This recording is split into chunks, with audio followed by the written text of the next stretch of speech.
welcome back to Music and Munchies, and welcome to the first ever episode of my new series called What the Hell Do I Do With This? Where we learn to cook with ingredients that might not be familiar to you, or that maybe they're really familiar to you and you're just like stuck in a rut and you want to like learn a new way to like cook with something. Okay, get it? What the hell do I do with this? All right, today's episode of What the Hell Do I Do With This, we're gonna learn what the hell to do with asparagus, because it's springtime and it's asparagus season and it's growing out of your ears. So first things first, let's learn about this green queen. So a half cup of cooked asparagus has 34% of your recommended daily folate, 57% of your vitamin K, 18% of your vitamin A, 12% of your vitamin C. It's also chock full of disease-fighting antioxidants, and it's great for your digestion because of all the fiber in it. Not too shabby. Also, a bit of a weird transition here, but tell me if you get asparagus pea, because apparently some people don't get it. If you don't know what I'm talking about, like to a lot of people, when they eat asparagus, it makes their pee smell kind of funky. Surprisingly enough, there's been actually some research done in this, as if there isn't enough stuff to research, but there's two theories. And one is that some people don't carry this gene that breaks down this acid in asparagus called asparagusic, whatever, acid, that they don't break it down into its more smelly like sulfuric compounds. And then another theory is that some people actually do break it down into those compounds, but they don't have this gene where they're able to smell it.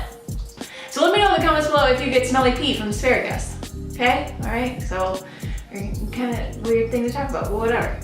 So the very first recipe we're gonna go over is sauteed asparagus. So you're gonna take your asparagus and you want to cut off the woody ends. And there's two ways that you can do this.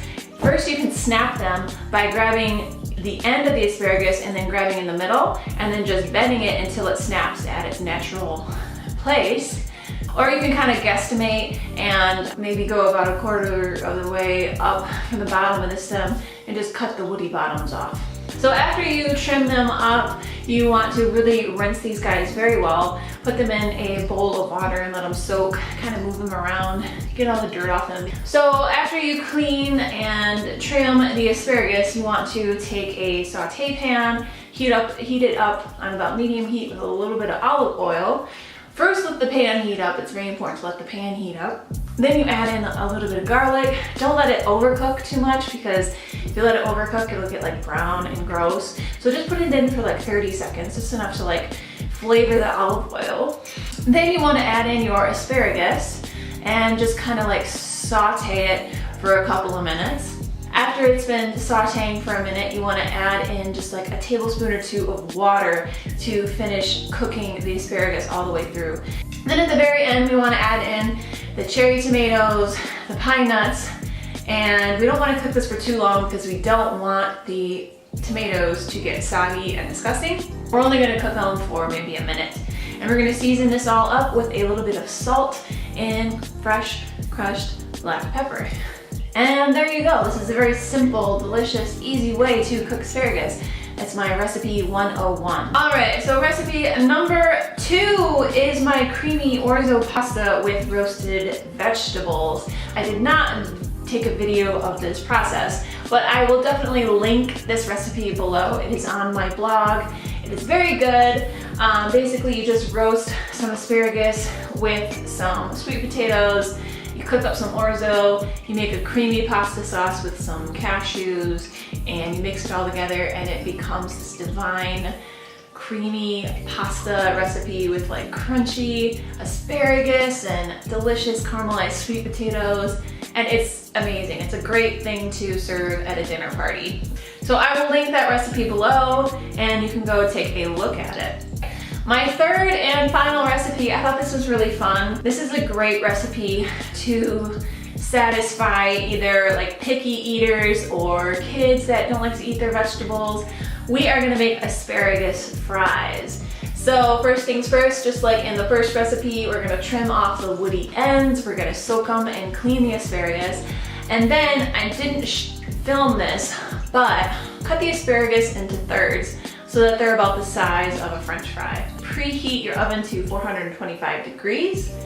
So in a separate bowl, you want to mix together the breadcrumbs, salt, nutritional yeast, and garlic powder into a bowl. And in another mug, you want to make your flax egg by mixing 4 tablespoons of ground flaxseed and mix it with 8 tablespoons of water and let it sit for at least 3 minutes until it gels up and creates a vegan egg. And you're also gonna need some flour for this.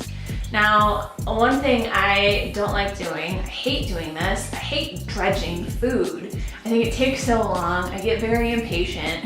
But if you want your fries to turn out really nice and you don't mind taking the time dredging it, then you want to take the asparagus, dip it in the flour, dip it in the flax egg, and then dip it in the breadcrumbs in that order, and then line them up in your baking sheet. But if you're impatient like me, then just get a Ziploc bag. So first thing you want to do is put the asparagus in there, and then sprinkle in your flour, mix the asparagus up in the bag so that all the asparagus is well coated.